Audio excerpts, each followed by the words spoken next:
Grand risings, everyone. I have a lot on my mind this rising. Uh, and as I do my hair, I'm going to talk about this stuff because it's been far too long that I have kept my little mouth shut on a few topics. I originally was going to start discussing fibromyalgia and the effects that it has on your body and blase blase because I have fibromyalgia and there's some things going on that I was like, let me just talk to some people because I personally don't know anybody else in my circle or anything who has it. But then I came across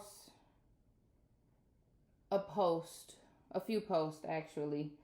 And this just it really hits my heart because of my absolute unwavering desire to place the black man in his rightful godly position. This is not being covered on the news, major social media platforms. They're trying to keep this hush hush.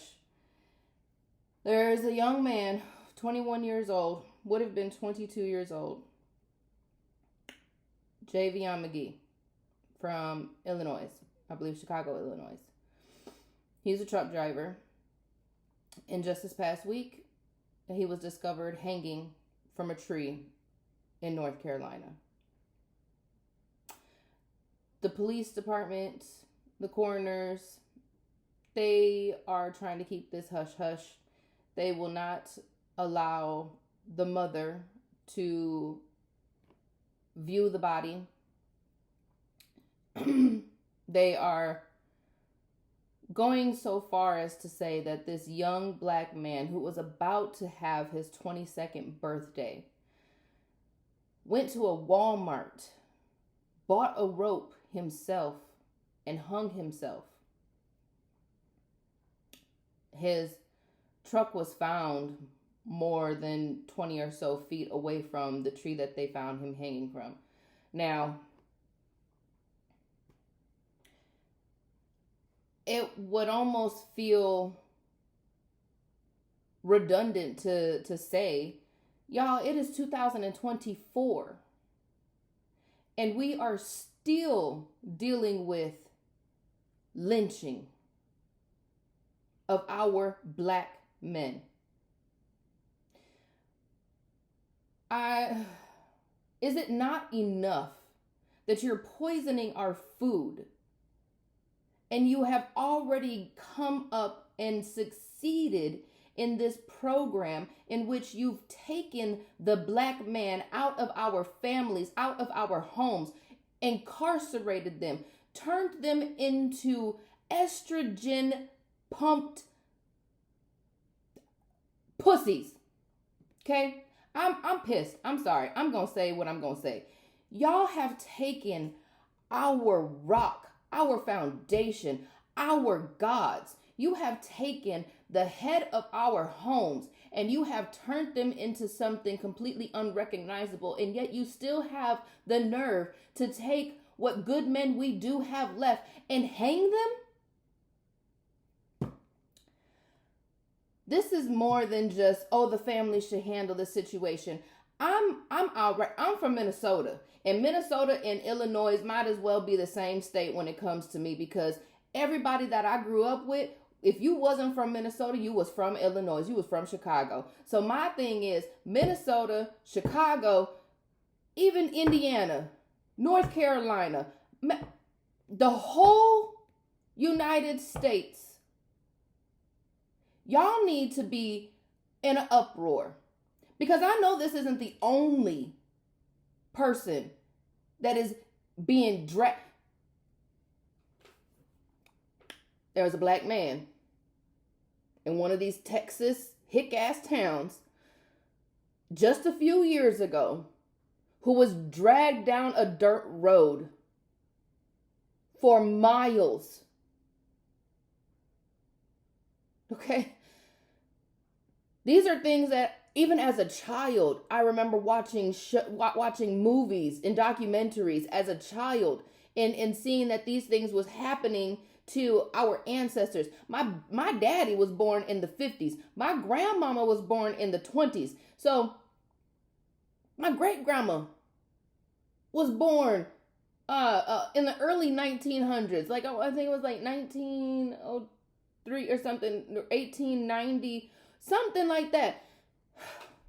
All I'm saying is, okay, yes, it is 2024, but please let us not get so consumed with the social media and the dream that these people are placing in front of us that we absolutely forget the fact that our grandparents, if you are even lucky enough to still have your grandparents alive, they lived through segregation. If you've got grandparents that are still alive and they are from the South, they lived. Fuck that slavery was abolished in 18. No, they were still slaves in the early 1900s. They were still getting beat. They were still getting lynched. They were still getting murdered. They were still getting raped. And we up in here having kids. I'm an 85 baby. I'm an 80s baby. I have 7 beautiful gods and goddesses that I birthed through my own portal. Starting from the year 2002 to 2019. I have pushed out some 2000s human beings. These human beings have come here, and every single one of them, I can already tell, has come with a very unique gift, talent, and purpose on this planet. And since they were old enough to comprehend, I have made sure that they understand the color of their skin is not a downfall, but a gift. And the people of this world that are in charge, they want to diminish that. The color of my skin gets me many, many places. The color of my soul speaks for my people. And I am beyond irate. I am raising, and I have raised Black men. I was raised by Black men. I was not raised by my mother. My father had me. My uncles had me. I was in the streets, protected by Black men. Y'all. Say his name, Javion McGee. He would have been celebrating his 22nd birthday. My son is 22.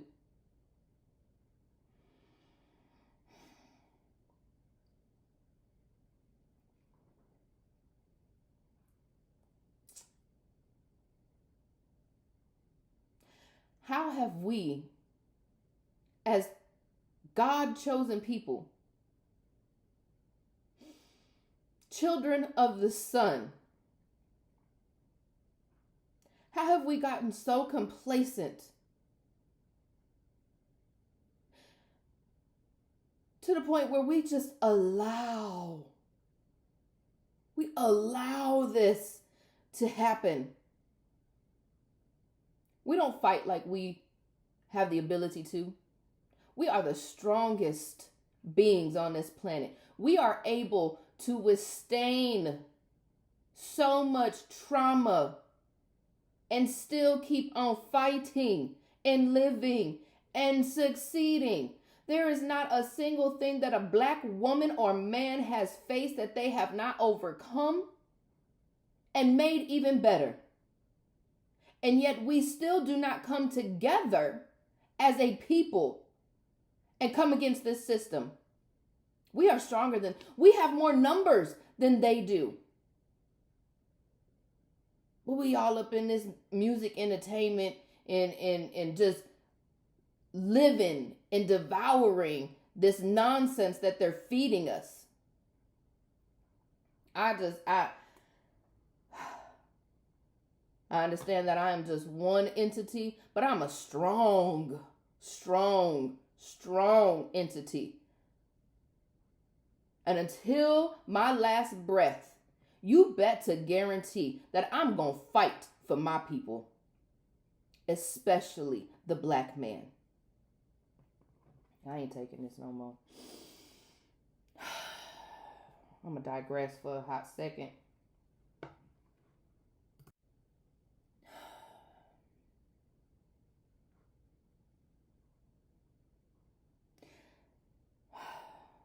I'm going to stay on this topic, but I'm going to lighten the load just a teensy weensy bit.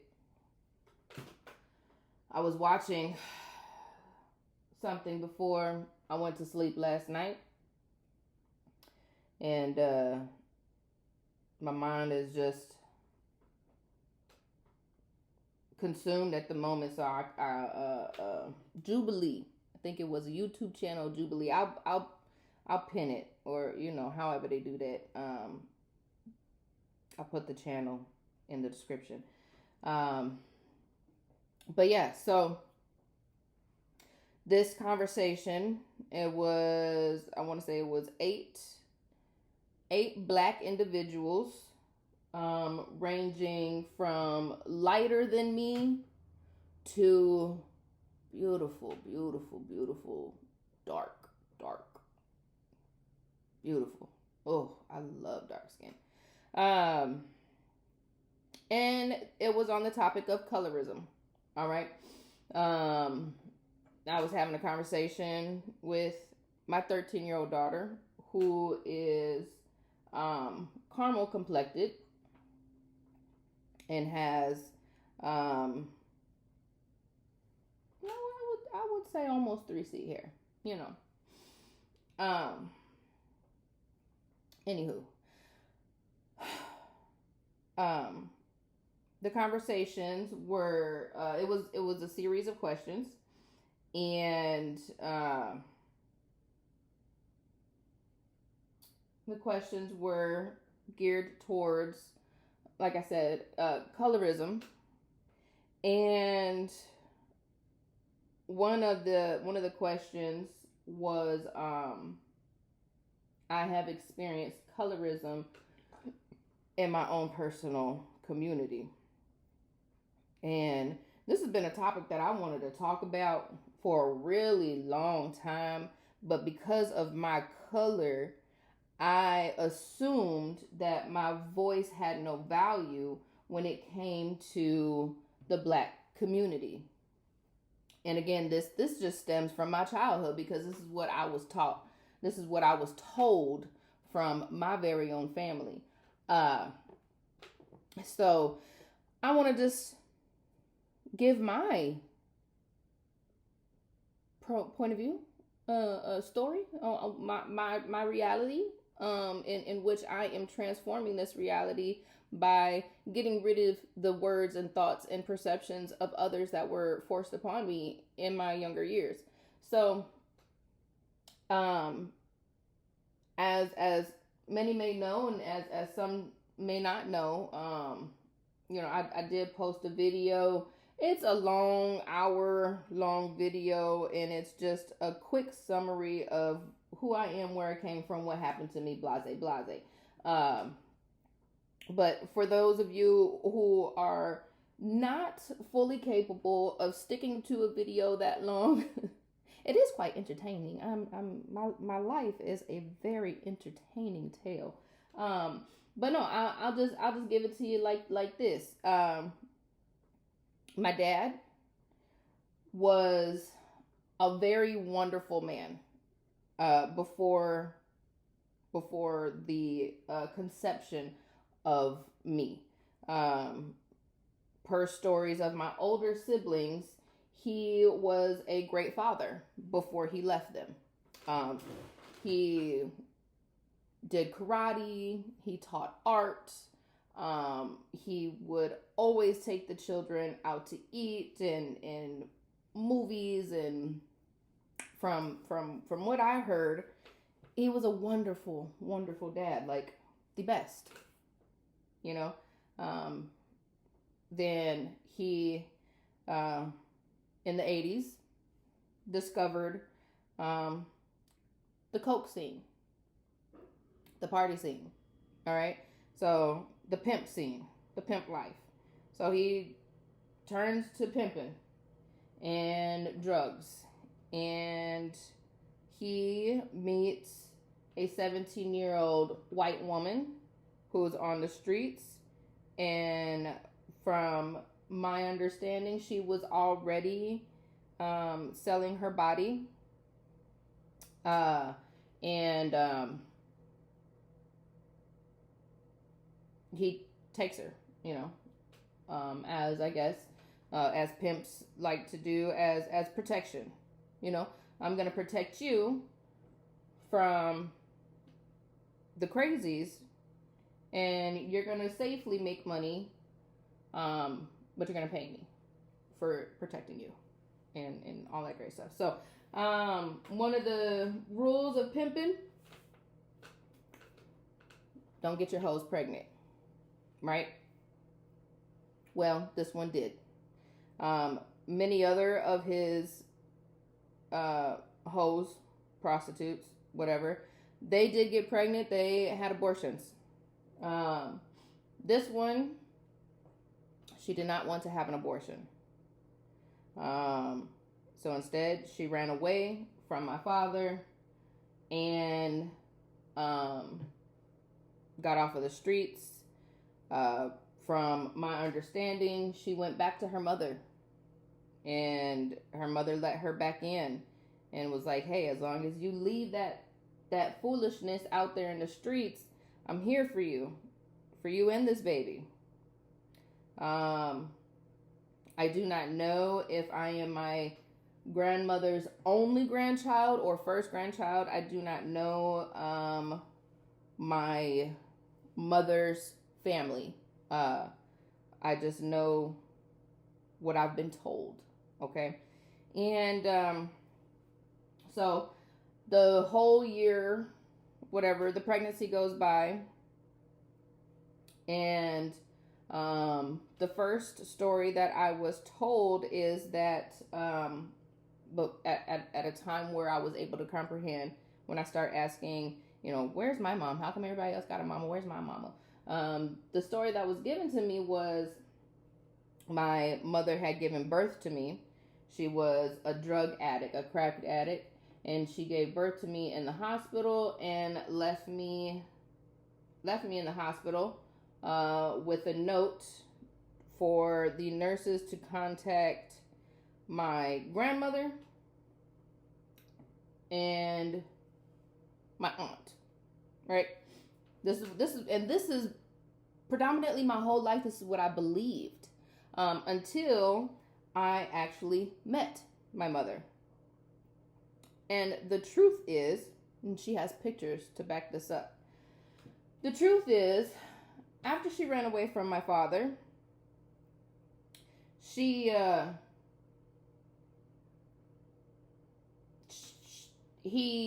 found her, contacted her, and said that he just wants to be in my life. So she plans a day for him to come and visit me. He was supposed to come and take me to the park or something like that. At this moment, I'm a little over a year old.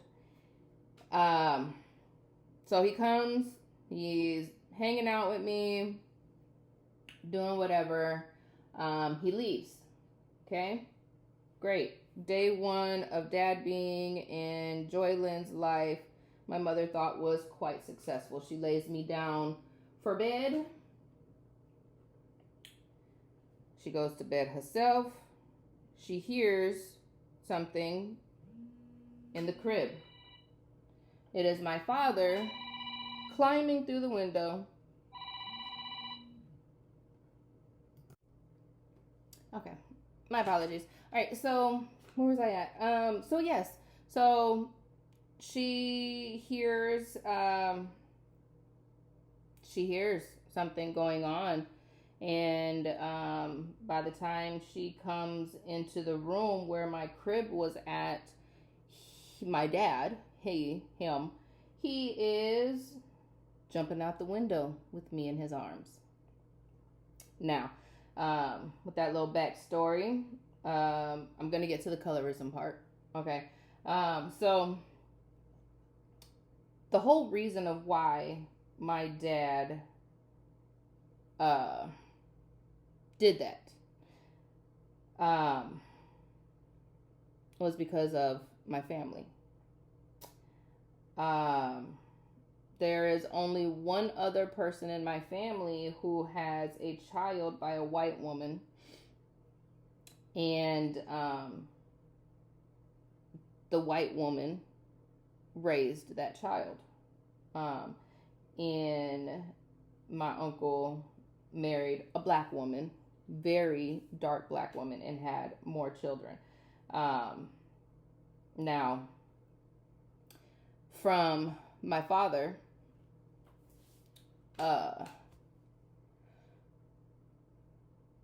this is what has been told to me by my father and my grandma before both of their passings. So my grandmother, she was born in the 1930s, or 1930. Great grandma Cleo was born 1908, something like that. No, so then grandma, I think she was born like 1920s, something like that. Anyways, so back in the early 1900s in the South, everybody had black people on their plantations, right? Now, grandma had told me, I had found a picture of what looked like to me was an older black slave woman and some black slave children and a white man, a really heavy set white man, holding a very pale baby in his arms, and they were all sitting on the back of a pickup truck, right? You see land behind them and this old house behind them, and the picture was kind of haunting, and because where I grew up, it was very project, it was very hood, and we, at least in my home, never talked about our ancestors in slavery. We never talked about anything beyond the hood.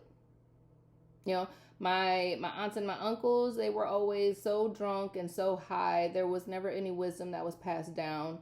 My grandmother was always getting sick or just sick and tired of her own kids and their foolishness, where it was just, there was never really any great detail of who we are and where we come from.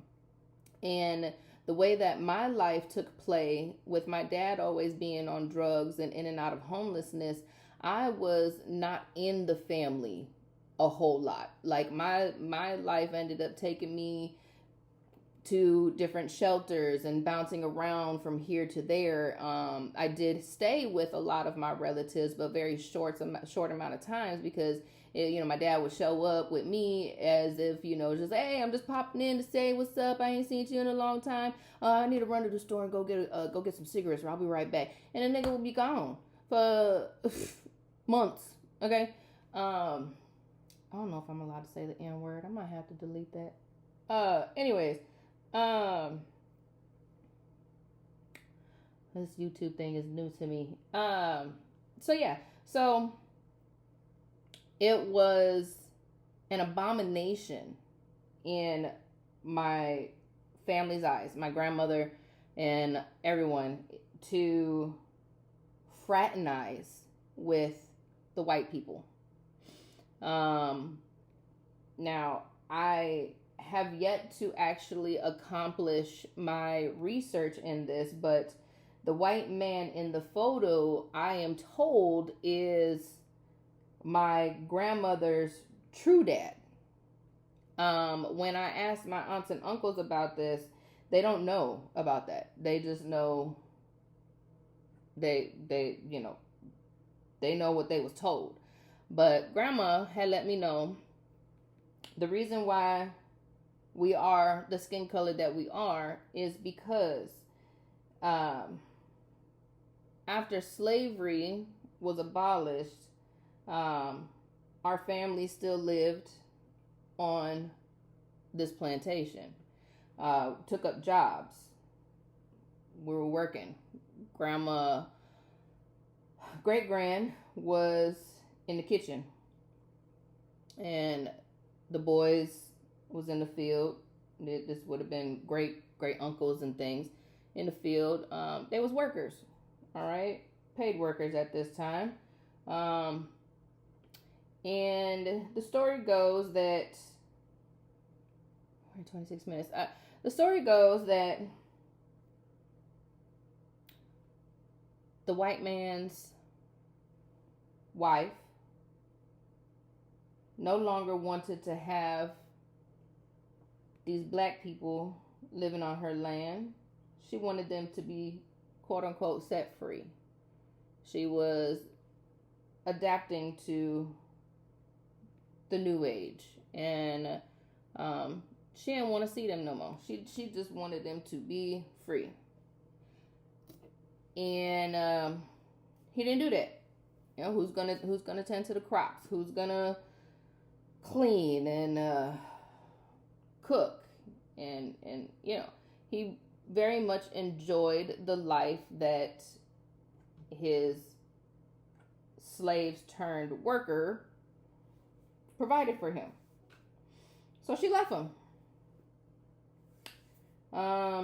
He then turns to alcohol, and we're gonna say he are my great granny, and the little white baby that was sitting on his lap, my grandmother said was her. Now, again, I haven't been able to locate the truth of all of this, but when it comes to our skin color, and when I look at my family and I look at my grandmother, she had naturally sandy red hair, hazel eyes, skin my complexion. And she only married very dark men. And she had, my father is my complexion, one of my uncles is my complexion, and I don't have any aunts that are my complexion. I'm trying to think of my other uncles. Oh. There are 3 uncles. She had 3 boys that are my complexion. Father, very dark. Their father's very dark. I only have one uncle that is very dark. My aunties are all, darker, caramel, I wouldn't even say, more like this brown color. Like, just black. You know what I'm saying? I think I just messed up my hair. Anyways, so I'm getting to the point, y'all. When my uncle and my daddy decided to start being in the streets and doing stupid stuff, grandma was like, you better not, if you can pimp the white, basically it's like, you can pimp the white girl, but you better not get her pregnant, because we will not have white blood in our family. Well, hi, I'm here.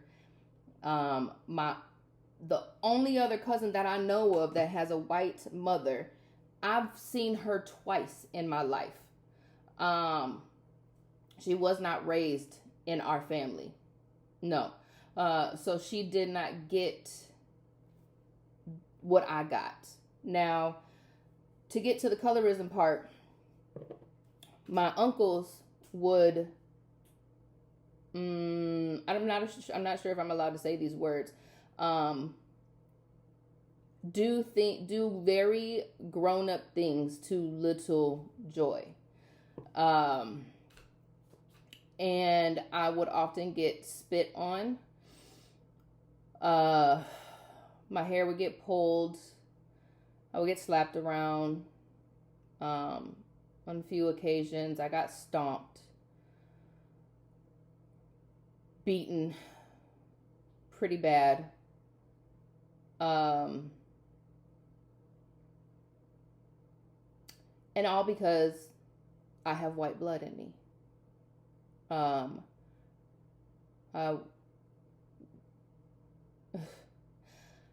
a spick, a honky, a peckerwood. I'm a hoe, a slut, and I'm absolutely useless except for what's in between my legs. I don't deserve the breath that I am breathing, and the only purpose that I have in that family is for them to use me for their pleasure. That was me. Now, what I see, because of course I'm not staring in a mirror all day long, I don't see me. What I see is my beautiful brown family. My cousins, my aunts and my uncles, is just my friends, my community, my school. I don't see me, I see them, and in that I see me in them. So going home, if you want to call it that, or going back to a relative's place of residence, I did when I was old enough to learn direction and how to walk home by myself, I made sure that I didn't get to whose ever house I was supposed to be at until late. If I did decide to take the bus due to weather, I would go to the house to see if anybody was there. If nobody was there, then I would stay there. And I would, do what kids do, which is eat and watch cartoons, right? If there was someone there, if like my cousins were there, my aunts or uncles, I would hit the corner real quick and I would find something to do until it was late enough. And then I would come in and, nobody ever, at least in my vision, nobody ever cared to say, to be angry enough. Where were you? Like, of course I got the, what took you so long? But, that's just a little white girl. That's just little Joe, little white girl Joe. And I never felt a connection to being white. So the colorism that I experienced was actually on a more racist note, based off of who my biological mother is, and based off of what the white people have done and are still doing to our black community. So growing up in a predominantly black neighborhood, predominantly black school, I knew of 2 other biracial girls in the school that I grew up in the neighborhood, hell, maybe just a couple.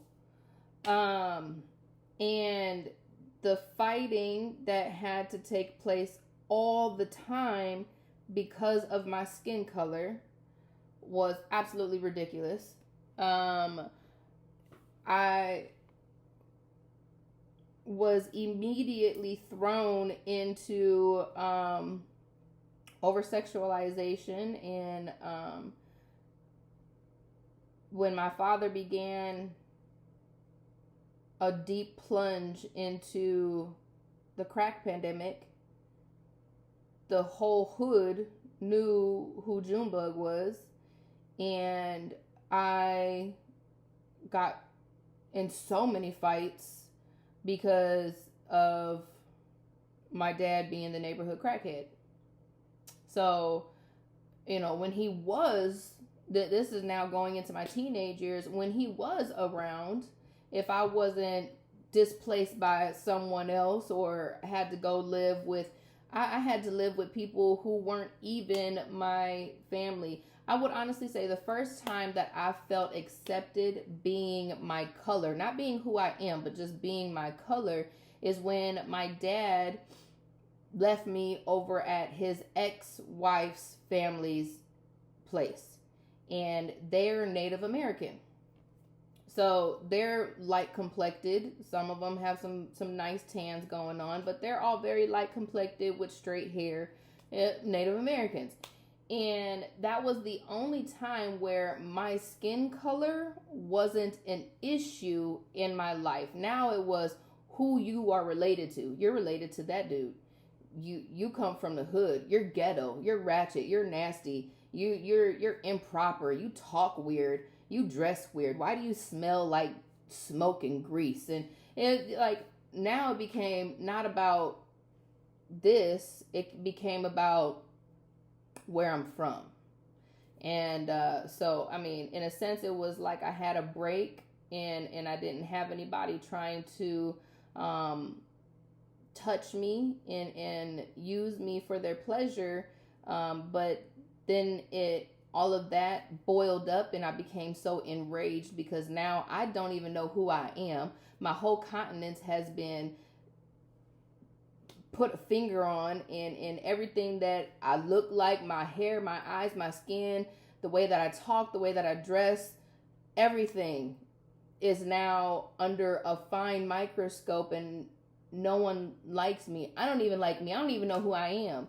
And so that's when I start dipping into drinking and drugs and running away and being in the streets and all that stuff. So, going back to the whole colorism thing, there was like some of the darker skinned people were like, I don't believe that light skinned people can experience colorism, or that colorism exists in a light skinned black person's life because the wide view of racism against black people, right?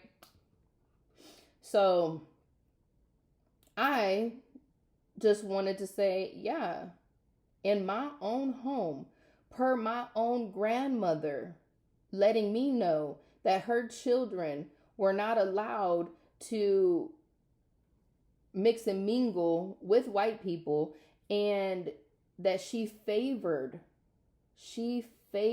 her darker children over her lighter children because the darker children were a true representation of our people, and her lighter children, even her own reflection. And she even said to me, she's like, you are my reflection. You look so much like me. There's so much about you that just reminds me of me, and it hurt her. She said, it hurts me sometimes to see you, just to look at you, because of where I come from, because of the history of our family. Now, like I said, my aunts and uncles have no recollection of this conversation. More than likely I'm exiled out of the family anyway. They don't like me because I talk too much. I don't care. My truth is my truth, and it's finna get out there. So be mad if you want to. Yeah, I've noticed it even with my dad. My dad, light skin, green eyes, and he was a bum by all types of definition, even though he would talk trash about white people and he would talk trash about black people, calling them porch monkeys And man, the way that he would talk about black folks, I would just look him upside his head like, Daddy, you black? And he was like, no, I'm Creole. I'm light skinned, baby. I get a pass. And I mean, as a kid, I didn't understand what none of that meant, because I was like, I sure don't get no pass. Like, I wish I had a pass, but I didn't get a pass. I didn't notice that. I personally feel like I did not get a pass in society at all, because of the way I talk, the way I carry myself, the way I look. Of course, on paper it says Joy Lynn, very, very, very German white last name. Okay, so on applications they read my name, but then they see the check mark black. That's different. Maybe it was a mistake. So then they call me for an interview. They see this very pale, green-eyed person. And of course, for interviews, what are you supposed to do as a black person? You're supposed to white yourself up a little bit. So I got straight hair, or it's in a ponytail, or, and I'm wearing very nice, preppy white clothes. And I'm talking very proper. And, yes, sir. And the moment I get hired, you finna see me. You hired me. Okay? The interview process, I'm supposed to impress you. But as soon as they see me and they hear me and they see the group of people that I gravitate towards, I don't actually, I would honestly say, like, when it comes to me being my color, I have not experienced the passing of, if my darker friend got in trouble, best believe my pop off attitude was the target. I don't know, maybe because it's me. I cannot stand for injustice for whoever it is. It doesn't matter who it is. Whenever I did start befriending white kids, I would go to their house and it was just like a complete shock to me, because it's so quiet and clean and it doesn't smell like weed smoke, cigarette smoke, liquor, and grease. Instead it smelled like pet dander and laundry detergent, and somehow fresh baked bread. I don't know. You know what I'm saying? So it's like very different. I would always have the parents asking me, like, do you always talk so loud? Yeah, I do. I guess I never noticed that I talk loud. So yeah. I'm moving on. I'm growing on. But say his name. Javion McGee from Illinois was hung in North Carolina. My son is 22. As far as I'm concerned, Javion is my son.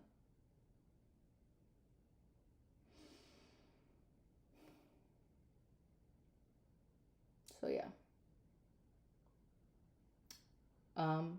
If you have any comments, if you have any suggestions, if you've noticed this man, if you've seen him, they say that he stopped at a Walmart. If you know anybody in that area and you can get hands on the video, do so. He was in the area. He had to stop and eat. He had to stop and get gas. If you know anything, if you have connections to any types of videos or anything, say something. Also, if you are experiencing any of these things, if you are a light-skinned mixed individual and you want to talk some more on this topic, but you feel like you're not allowed to say anything because the black community shuns you because they feel that you are somehow more acceptable in society than they are, the good hair and the great eyes. I'm trying to close this out, but I do not believe that mixed people have better hair. Okay, when you look at the sun, when you look at the science of our world that we live in, this planet, this sun, this atmosphere is created for the melanated person. The melanated person who has the most melanin, who has the most 9 ether hair, that is good genetics. That is the God genetic. My genes have been tainted for another topic. We'll say that for another topic. I thank you so much for listening to me. I always try to keep it short, but it never really happens that way because I got so much to say. I'm going to go ahead and post another reading here soon as well as an update about we got a lunar eclipse in Pisces coming up here soon. Today is also Friday the 13th, so please harness your 13th energy. The lunar cycle happens in 13. The woman's cycle in a year is 13. So yeah, just that's another topic. I'll top on that. But enjoy yourselves this day. Peace to my family, to my melanated family. I love you, queens, kings, gods, and goddesses. Please, by any means necessary, love yourself, love your community, and just know that you are not alone in this. We are in this together. I throw up the peace sign. 1 + 1 is 2, and when they come together, it is unity. But when you separate it, this is division. So just a little quick education for you. Peace. I love you.